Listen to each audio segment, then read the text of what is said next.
I want to talk a little bit about full self-driving trucking.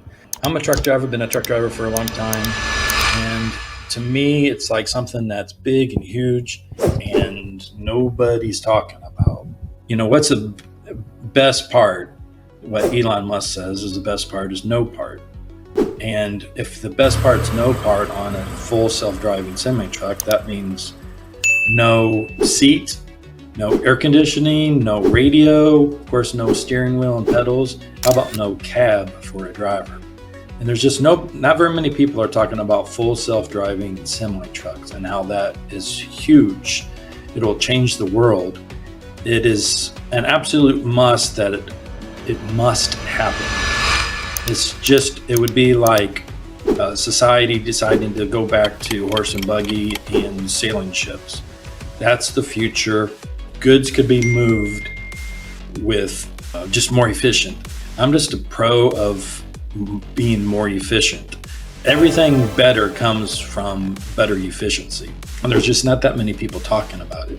If you think about it like a box of crackers, people think, okay, well, that comes on a truck and it goes to the store. Okay, of course. But you have to think a little bit deeper than that. It's not just the crackers, it's the boxes go to a warehouse. The salt and the sugar in the crackers gets shipped. Everything is touched by shipping. So a lower cost, more controlled, safer trucking industry, shipping industry would mean just a better cost for every business in the nation.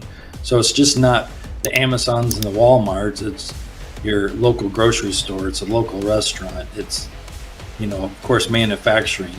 There's the VAT tax that taxes everything down the line, and it's a huge tax that they have in some countries. Well, this would be the opposite of that. This would be savings, huge mass savings all down the line. And it's just has to happen. So I found this, I'm a fan of Randy Kirk, and he was talking to Brian, and Brian gets a few things not quite right. Let's hear what he has to say, and hopefully I got this set up right. I'm starting to learn how. Got a 30-second version of why it's so much more valuable. Nobody absolutely knows right now how many people are going to be willing to get out of their cars and hire robo-taxis to take them to the beach or take them to work or wherever it is. Nobody knows. We'll find out, and it might be lots, it might be everybody someday, but we really don't know what's going to happen when they start rolling out those robo-taxis. But what we do know for sure is that every single company in the world who has a commercial truck will want to drive it automated, have it automated if it's possible. Everyone. Right. All right. So he said, it's possible now for what I do. I've been driving a truck for 27 years. And what I do, the biggest part of my job is going down the highway.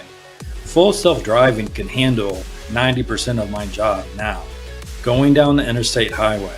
So some of my fellow truck drivers would be like, well, yeah, I might be able to do your job because you do drive van, but I'm a tanker, or I'm a flatbedder, or I'm blah, blah, blah.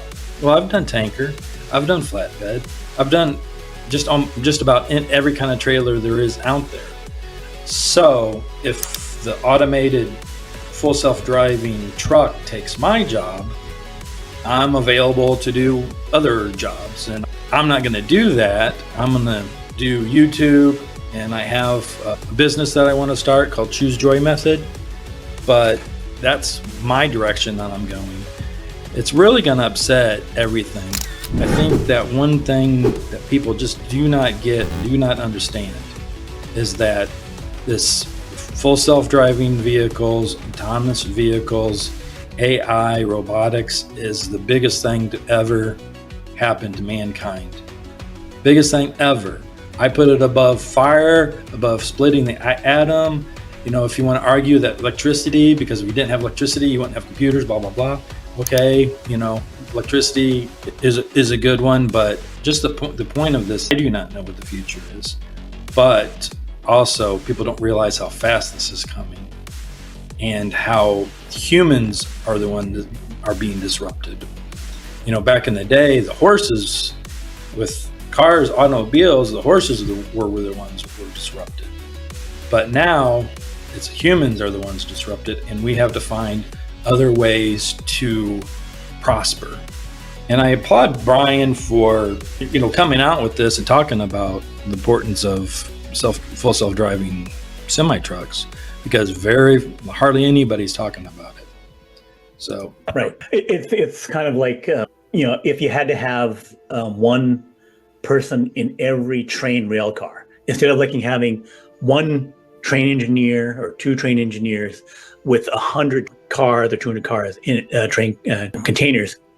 If you said, currently we have to have one person, paid person, in every one of those things, that's extra cost.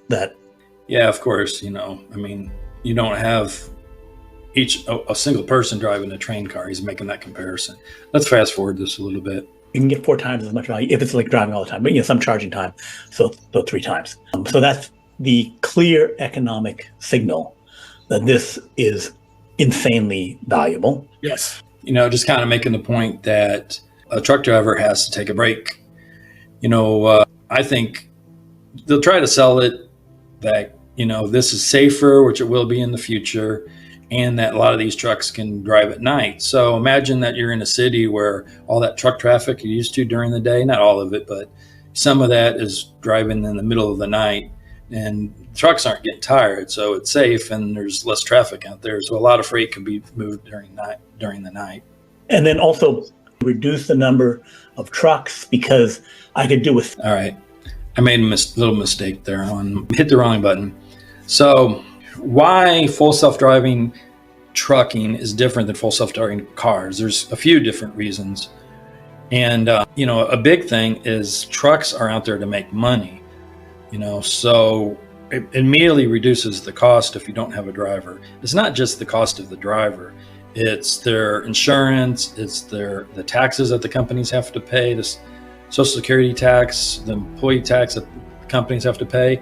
And then it's a whole office full of people supporting that driver. There's a lot of regulations in trucking companies, transportations. We have our logbooks, we have safety and security, we have our CDLs, of course, and there's a whole team that's all taking care of that. So people are going to lose their jobs. I'm for that because it just has to happen. Let's put it that way. People are going to have to adjust. And that's a bigger conversation, and we're going to get to that in another video, but people will have to adjust. And so since full self-driving is making money, so some things like the makeup of the electronic truck, it takes 800 kilowatt hour batteries, or I think that's right, huge batteries. But what if you reduce the weight and you don't have a place for a driver, you don't have a cab? It's autonomous, let's say a stainless steel wedge of a truck, and that's it. So the mathematics of this battery operated semi truck might probably make more sense if that happens, which I think it will. Of course, people at Tesla have definitely thought about this. This is just logical.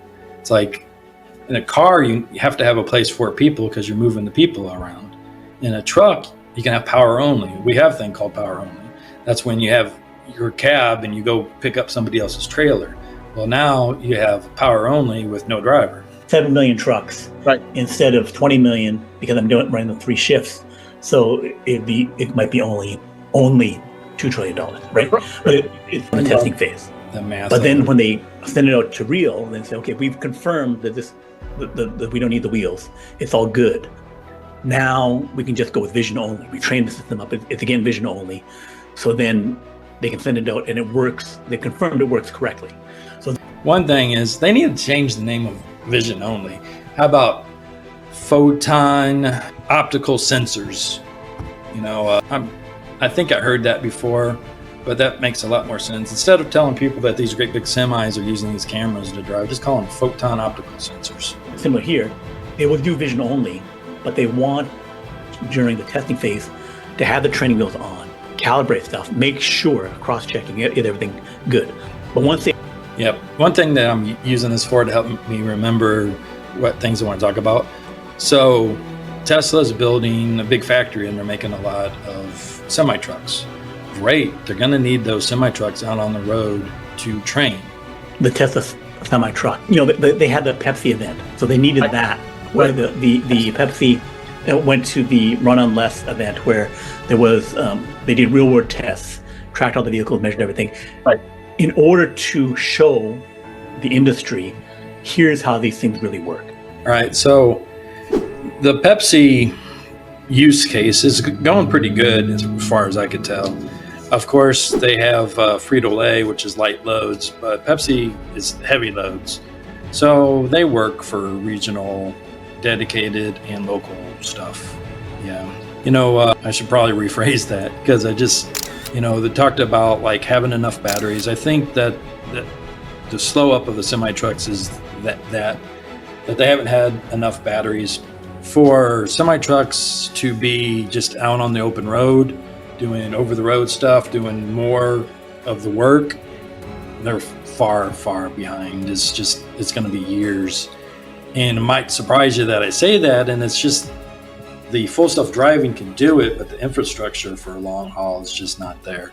If you think about it, these trucks use like 10 times the batteries of a car. So if you have 100 trucks, just imagine like having 1,000 cars out in a lot getting all charged at once. And it's just 100 trucks.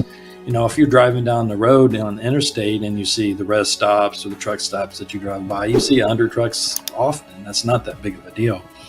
So infrastructure needs to be built. But I think all the businesses in the United States, in the world, all the governments should get on this. And it should be something that this whole country can get behind, is getting infrastructure for full self-driving autonomous semi-trucks, because that is the future. It's just a must.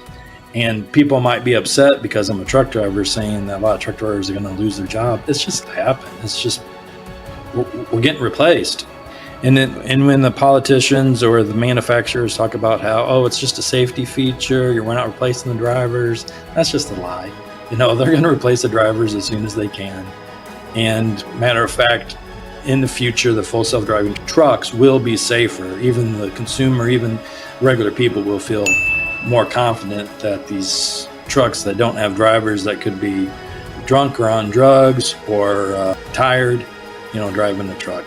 Kind of makes me think of that Homer Simpson episode, or the Simpson episode when Homer was truck driving for a little bit. So let's see what else. It's a much bigger deal to make a decision to buy a semi truck or to buy 20 of them or 50 of them than it is to decide to buy a car. Right. And also there's the issue of that you have to have the charging there too. Yeah. Right. So they showed at the Run event that they can do up to like 1,000, even 1,500 miles in a day, right? If you have all the charging thing, but that means I keep on hitting the wrong button to stop it or pause it. So he's talking about driving 1,000, 1,500 miles or whatever in a day.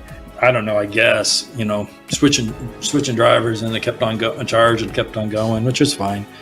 But a lot of times people are talking about these trucks going 400, 500 miles. Sorry, that's not far enough. That's not close enough.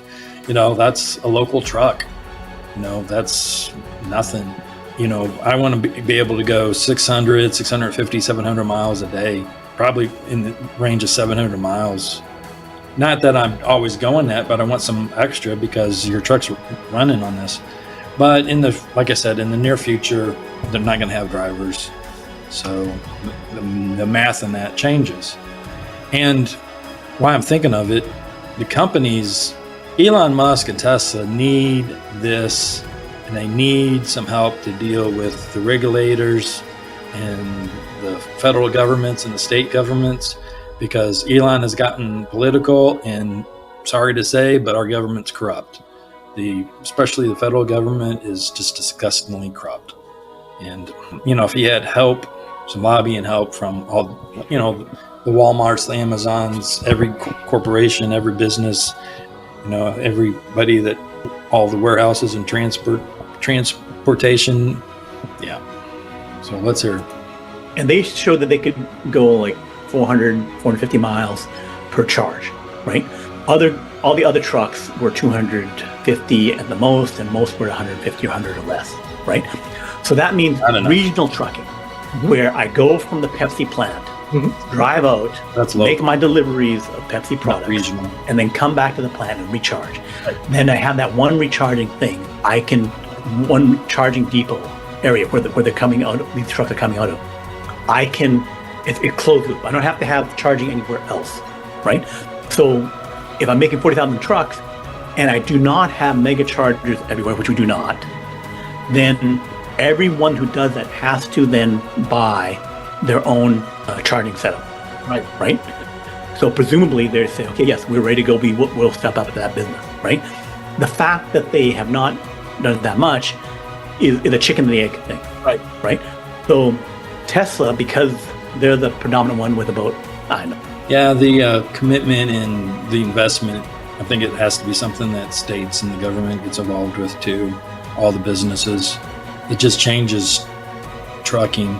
And another thing that we don't know about electric vehicles, we do know that a car can go, an ICE vehicle, if you got 300,000 miles on it, you did pretty good. It looks like that battery operated electric vehicle can compare to that, maybe even do better here in the near future.